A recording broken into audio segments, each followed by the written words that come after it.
Today on Commander Replay, we check out Izoni Thousand Eyed, and we ask the question, is green-black Dredge broken in Commander? Let's find out what Purphoros and double Lazavs have to say about it, next on Commander Replay. Hey guys, I want to give a quick shout out to some of my Patreons. Today's video comes to us as voted on by them.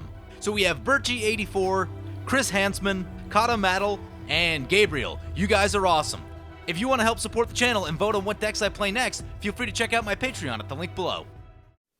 Welcome back, everyone. Playing some Izoni Thousand Eyed. You'll notice we're already about to turn into the game. Had a little bit of trouble getting the video recorder going today, but seems to be working now. So we kept a hand that had initially 2 lands. We drew into a 3rd land, which we played a fetch and cracked for our Overgrown 2. Opponents started off with lands themselves. 2 of them came into play tapped, and Purphoros has taken their 2nd turn. So that makes us caught up in that regard.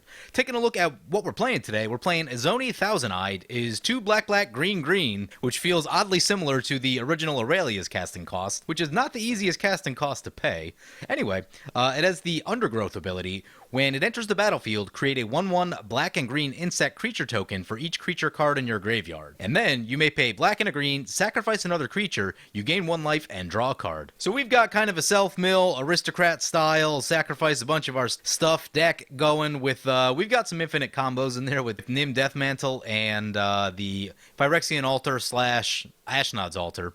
When I built this deck feels like a deck that's just chock full of win conditions, like we got Shieldrids, we got Rise from the Dark Realms, Avenger of Zendikar, Craterhoof Behemoth. We've got all the heavy hitters in this deck. Our opponents, by the way, while I was talking, Lazav lays down a Soul Ring plus a Thassa, and the other Lazav lays down a Soul Ring. So they are off to the races in terms of mana acceleration. We are going to lay down this, let's go with the Tainted Wood right here, I guess. Do we Life from the Loam? Should we Life from the Loam right here? Yeah, I guess we will, because then we can start the dredging. And that seems like a good idea, right? So let's Life from the Loam, get our Bloodstained Mire back. Guarantees our 4th land drop, which is good, and we can also dredge, so that we might be able to play this Splinter Fright at some point. So taking a look at what our opponents are playing, we've got Purphoros, God of the Forge. Nasty commander, usually leads to very fast games, since everyone's life total gets really low. And then we have the new Lazav. Lazav the Multifairous is black and a blue for a 1/3. When it enters the battlefield, you may surveil 1, which is look at the top card of your library, and you may put it into the graveyard, and then you can pay X. Lazav becomes a copy of target creature in your graveyard with converted mana cost X, except that its name is Lazav the Multifairous, it's legendary in addition to its other types, and it has this ability. So, pretty cool. And then, of course, the original Lazav, blue, black for a 3/3 with hexproof. If a creature card is put into opponent's graveyard from anywhere, you may have Lazav become a copy of that card, except its name is Lazav and it's legendary, has hexproof, and this ability. So that Lazav's game plan is going to be really good for our deck. I mean, it'll be a little dicey because they'll be able to copy creatures in our graveyard, but that means that we'll also have a ton of creatures in our graveyard, so probably good things for us right there. There's a Mind Shrieker. Opponents were discussing whether they should have a Lazav alliance or not. Got some funny comments from our players. They talked about the team thing, but Purphoros, unfortunately, not a very good team player, as in he will hurt all of us. So yeah, we're going to dredge this Life from the Loam. We get 1 creature into the graveyard. We do mill a Gaia's Cradle. Not the best. I guess we have the Life from the Loam. All right, that's how we get our Gaia's Cradle back. Sounds good to me. So I guess in that case, let's play the Bloodstained Mire, crack the Bloodstained Mire, get this Bayou, play the Farhaven Elf, use the Farhaven Elf. Let's get, I don't know, we'll get a Swamp right here. And we'll pass the turn like that. Man, I don't usually play these green-black self-mill aristocrat style decks, but man, Life from the Loam is ridiculously good. Like, all I did was get back 1 land in Dredge 3, and I feel like I'm already ahead. I mean, I guess I feel ahead because of the Gaia's Cradle, but man, maybe I should just make this deck entirely Dredge. That would be interesting. So Lazav gonna Mind Shrieker themselves a bit. They discard a Psychotog. Ooh! Any of you guys ever faced Psychotog in Vintage? That was a bad time. About 10, 12 years ago, but yeah, that was a nasty deck. Discards an Animate Dead. Mind Shrieker going to swing into the Purphoros. It's a 6/6 flying. Also, now that I'm thinking about it, Ravnica flashback drafts usually come up right around the week of Halloween. Yep, totally Mana Innistrad. Definitely had a lot of Ravnica on the brain this weekend.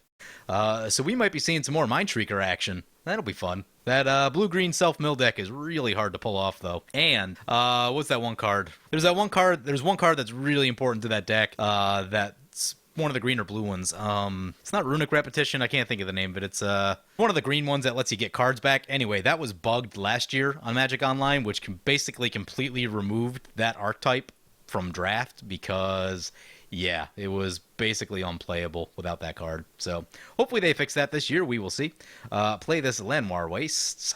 I guess we go... So we have the choice between Splinter Fright or Stinkweed Imp. I think I'm going to go Splinter Fright, actually. Card that I'm also very excited to use. I never really got to use this card even that much in draft. I guess I didn't play a ton of the Self-Mill deck in Innistrad, but yeah. Anyway, and then we will play the Life from the Loam again and get 2 lands back, including that Gaia's Cradle. We'll probably Dredge again next turn on top of the Splinter Fright ability, and we should be off to the races. Stolen Strategy. Oh man, that's a card that I really want to start playing with more. I haven't really adopted it into my decks that much. It's a card out of Battle Bond. It's 4 and a red. At the beginning of your upkeep, exile the top card of each opponent's library. Until end of turn, you may cast non-land cards from among those exiled cards. You may spend mana as though it were any color to cast those spells. So really cool. That's exactly the type of stuff that you want to see in red. I haven't resolved it yet, but it looks really, really cool because it gives you access to your opponent's decks, which, you know, red is fairly narrow in terms of what it's able to deal with removal wise and just things that it's able to do. And if you can steal stuff from your opponents, then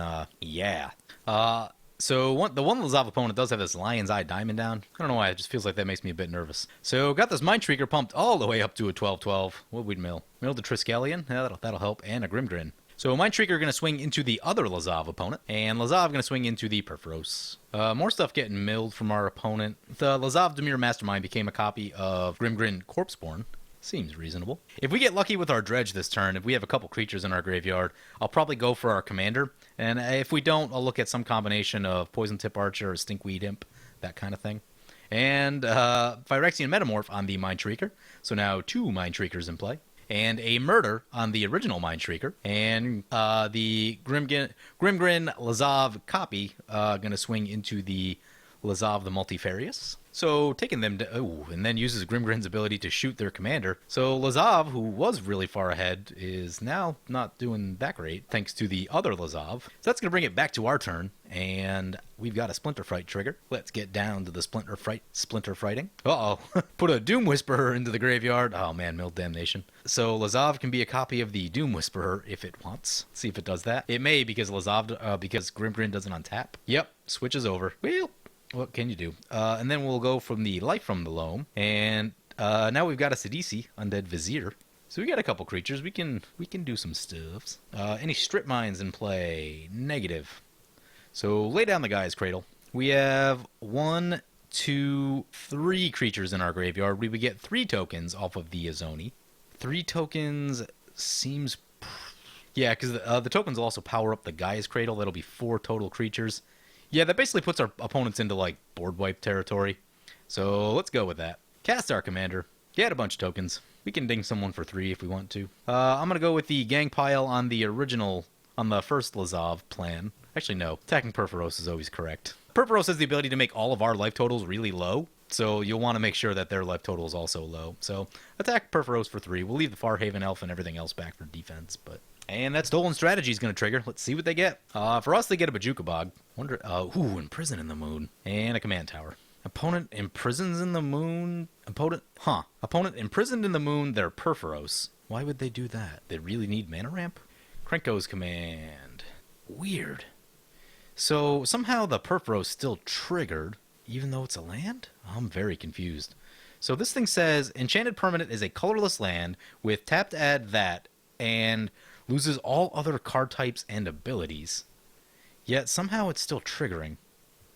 Oh, never mind, I figured it out. So after switching the screen size, the Imprison in the Moon is actually on this Mind Shrieker over here. It just looks like it's on the Purphoros.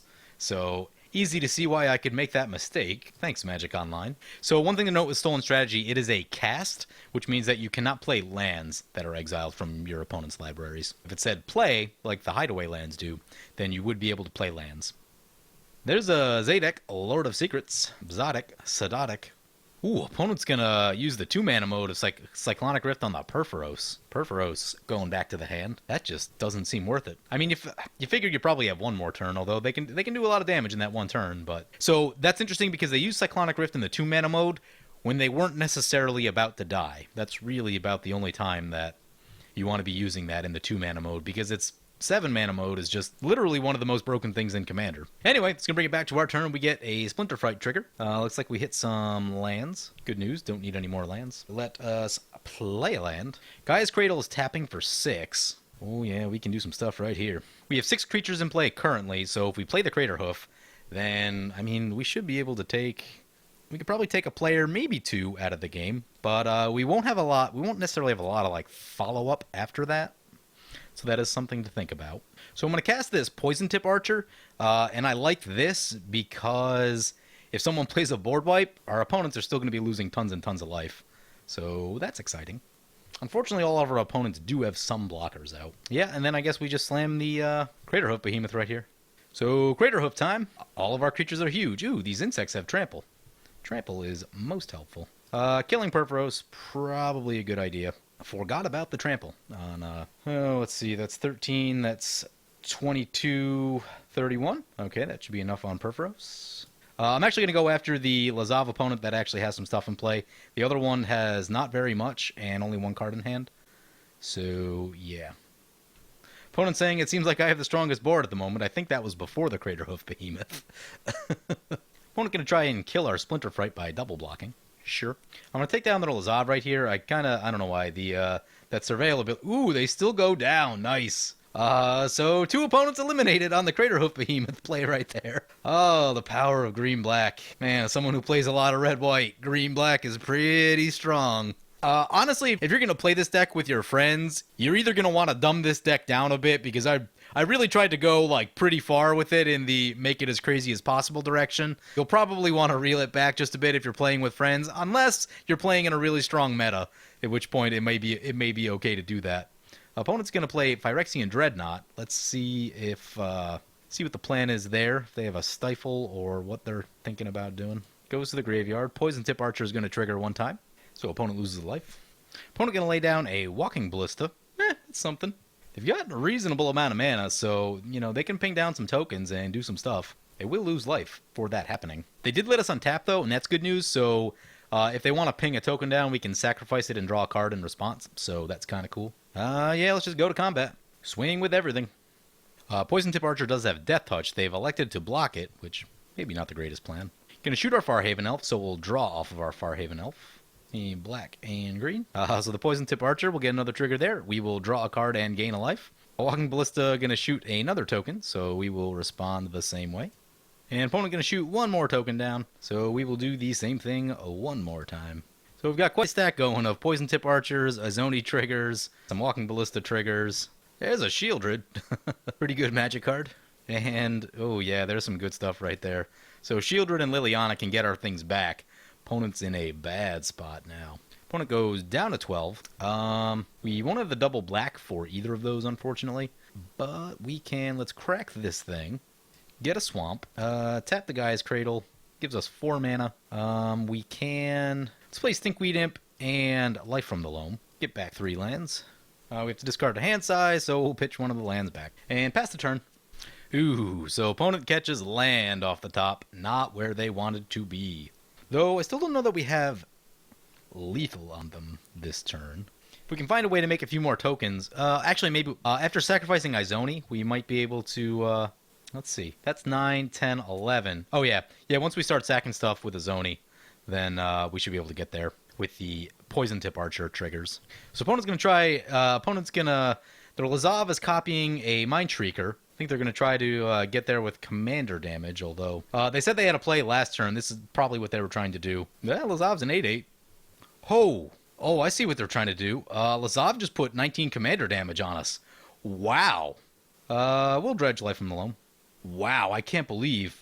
Yeah, opponent says GG, but they almost just one-shotted us with the Phyrexian Dreadnought. Ooh. Wow, we got lucky right there. If they had attacked the turn before, and if they had had anything, yeah, they would have got there for sure. Woo! That was close. So yeah, this Izoni deck is... Have I been saying Izoni all video? I do that. I don't know what... Have you guys noticed that I do that? If there's a vowel at the start of a commander's name, I always hit that vowel really hard. And I don't know why I do that. So Izoni Thousand-Eyed. Have I been saying Izoni? I don't know. Anyway, so Izoni Thousand-Eyed. Yeah, this deck is ridiculous. So we killed 2 players on turn 6, I think it was. I mean, the cards in this deck are just stupidly good. Life from the Loam. I actually had to buy one. I didn't have one in my collection. I haven't played this style of deck really before. But man, this deck, super strong. And there's certainly a few ways you can go with it. You can go with more of a token build, and that's what the guys on the Command Zone decided to do when they did the Game Nights episode. I decided to go with just like self-mill, dredge, super good stuff, crazy, make no friends, try to win the game kind of thing. So yeah, I mean, if you lay down at Rise of the Dark Realms in this deck, I forgot Living Death actually. So Living Death would also be a good one to have in here. Also tough to make cuts for this deck because there's just so many things you want to jam in it. Like having this Nod of the Bone is just fun. You never know when you'll need it. If Purphoros actually got going that game, we may have needed that Nod of the Bone. Who knows? Anyway, hope you guys enjoyed this video. As always, feel free to comment, like, or subscribe. Thank you for watching.